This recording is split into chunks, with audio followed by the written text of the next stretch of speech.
Assalamualaikum warahmatullahi wabarakatuh. Sahabat-sahabat, rekan-rekan hadirin rahimakumullah yang selalu setia di channel YouTube Ibnu Malik Tea. Semoga antum semua, kita semua selalu dirahmati Allah Subhanahu wa taala. Semoga kita semua selalu ada dalam bimbingan Allah Subhanahu wa taala, dan semoga apa yang dicita-citakan Allah kabulkan, Allah wujudkan dengan wujud dan kabul penuh rahmat dan berkahnya, amin Allahumma amin. Semoga keimanan, keislaman, keihsanan yang Allah berikan pada kita semua Allah jaga dan Allah perkuat hingga mati kita, amin Allahumma amin. Baik, insya Allah pada kesempatan kali ini saya akan menjelaskan lagi tentang ilmu nahwu. Di bagian yang selanjutnya, kemarin kita sudah membahas tentang kalimat, yang mana kalimat itu ada 3, 1 kalimat isim, 2 kalimat fi'il, dan 3 kalimat huruf. Pada kesempatan kali ini insya Allah kita akan membahas satu persatu dari 3 kalimat tersebut. Yang pertama adalah kalimat isim. Kalimat isim ini yang akan dibahas ada 5 pembahasan.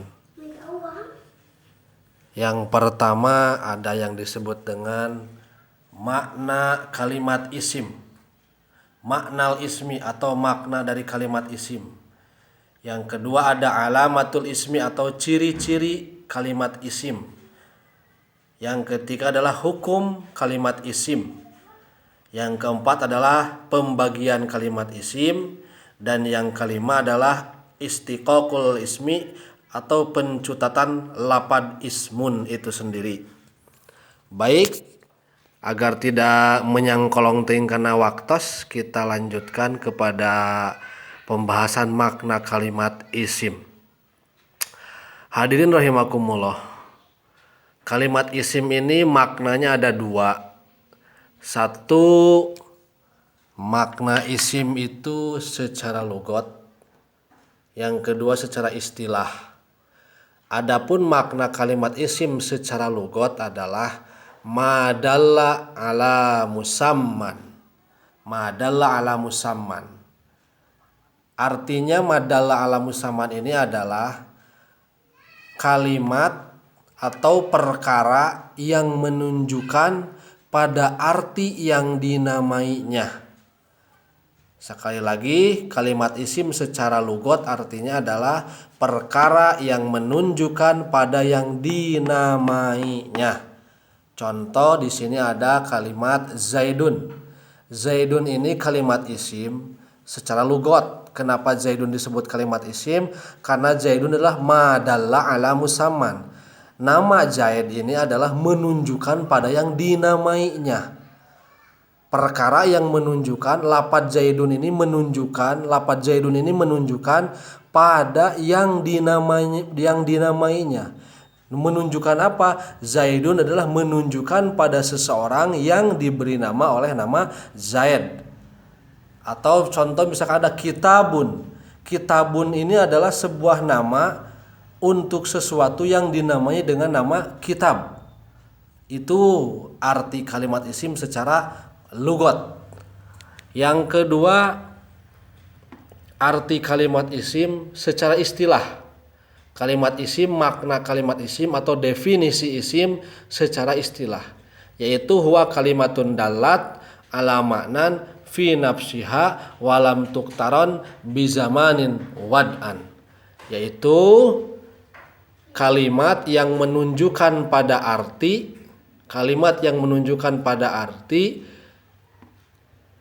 pada dirinya sendiri atau pada lapadnya itu sendiri. Jadi lapadnya itu bisa menunjukkan pada arti, ya. Lapadnya sendiri bisa menunjukkan pada arti atau makna yang dituju. Namun walam tuktaron bizamanin wad'an, akan tetapi kalimat isim ini menunjukkan arti namun tidak dibarengi dengan waktu pada penempatannya. Contoh kita ambil misalkan lapad Zaidun. Zaidun ini punya arti Dari lafadz zaidal atau zaidun ini kita bisa tahu dari lafadz ini bahwa zaidun itu adalah sebuah nama seseorang. Dalam zaidun ini tidak dibarengi dengan waktu, artinya tidak ada waktu yang berlalu atau akan datang atau sedang. Jadi tidak bisa diartikan zaidun ini zaidun sudah jaid atau akan jaid atau sedang jaid. Tidak ada zaman yang membarengi kalimat zaidun. Itulah kalimat isim. Berbeda dengan kalimat fi'il yang kemarin sudah dibahas di pembahasan sebelumnya bahwa bahwa kalimat fi'il mempunyai waktu atau zamannya. Kalau kalimat isim tidak mempunyai waktu. Itu makna dari kalimat isim. Yang kedua adalah alamatul ismi. Pembahasan yang kedua dari kalimat isim adalah ciri-ciri kalimat isim. Bagaimana kita bisa mengetahui kalimat isim itu? Artinya ada ciri-cirinya. Untuk mengetahui ini kalimat isim atau tidak, kita harus tahu dulu alamatnya atau ciri-cirinya. Yang pertama ada al-khofdu. Al-khofdu ini adalah ujungnya jr, ujungnya kasroh. Berarti setiap kalimat yang ujungnya kasroh itu bisa diartikan dengan kalimat isim. Yang kedua ada tanwin. Tanwin ini yang udah kita tahu harokat yang double ya. Seperti patahnya ada 2, kasrohnya ada 2, atau domahnya ada 2. Berarti itu disebut tanwin. Nah, setiap kalimat yang ada tanwinnya maka kalimat tersebut adalah kalimat isim. Yang ketiga ada al atau ada alif lam. Ciri kalimat isim yang ketiga ada alif lam. Di mana-mana ada sebuah kalimat yang awalnya ada alif lam, berarti kalimat tersebut adalah kalimat isim. Dan yang selanjutnya adalah huruf jar. Huruf jar ini adalah huruf yang menjerkan. Yang mana huruf-huruf yang menjerkan itu ada banyak ya. Di antaranya ada min, ila, an, ala, fi, ruba, dan seterusnya. Yang insya Allah nanti akan kita bahas satu persatu tentang ciri dari kalimat isim. Yang ketiga dalam pembahasan isim adalah hukum isim.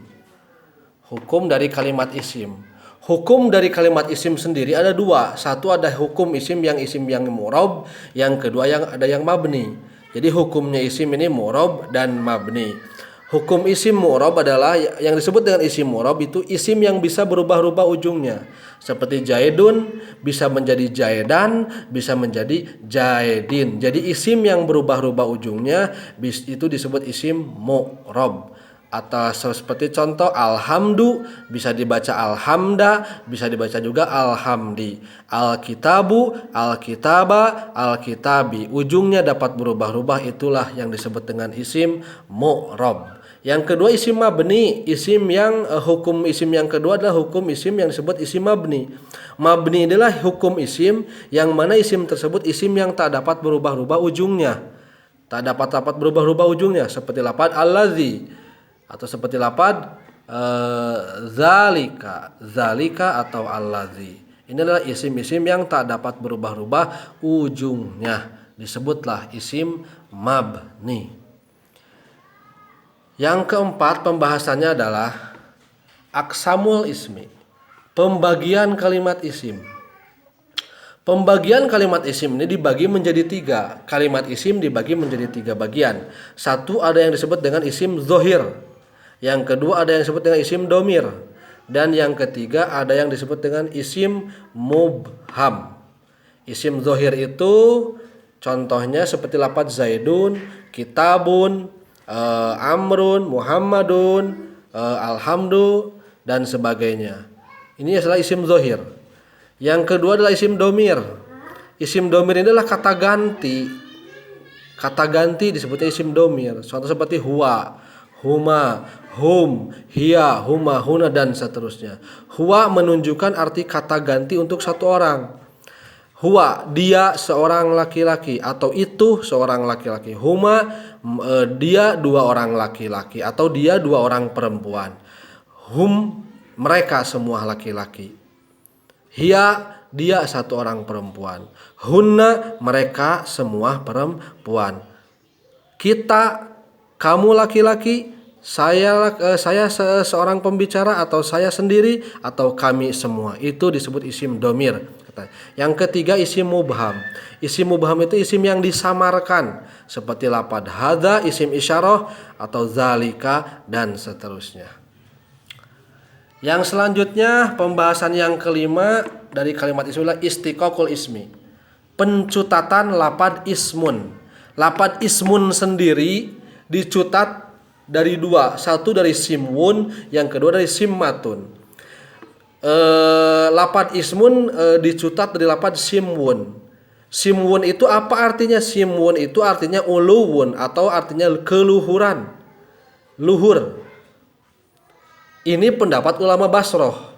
Jadi menurut ulama Basroh atau pendapat ulama Basroh, lapad ismun itu dicutatnya dari lapad simwun yang berarti uluwun atau luhur. Yang kedua, lapad ismun itu dicutat dari lapad simmatun. Simmatun itu artinya adalah alamatun, pakai tasdid ya. Kalau alamatun tidak pakai tasdid itu artinya ciri. Seperti tadi alamatul ismi berarti ciri isim. Kalau ini alamatun, alamatun artinya adalah keluhuran juga sama artinya. Dan lapad simmatun adalah pencutatan dari lapad ismun, sebagaimana yang dikemukakan oleh pendapat para ulama Kufah. Jadi pendapat ulama Kufah berpendapat lapad ismun itu dicutat dari lapad simmatun yang berarti alamatun atau keluhuran juga. Nah, itu pembahasan di sekitar kalimat isim. Ada 5, satu makna isim, kedua alamat isim, yang ketiga hukum isim, keempat pembagian isim, yang kelima adalah pencutatan kalimat isim. Baik, yang kedua kita bahas alamatul ismi satu persatu. Ciri-ciri kalimat isim. Ciri-ciri kalimat isim itu adalah khofad. Khofad itu ujungnya jr. Baik, di sini kita akan bahas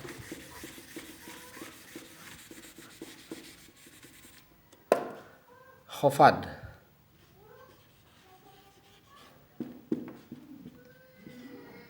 Jr ujungnya jr. Contoh seperti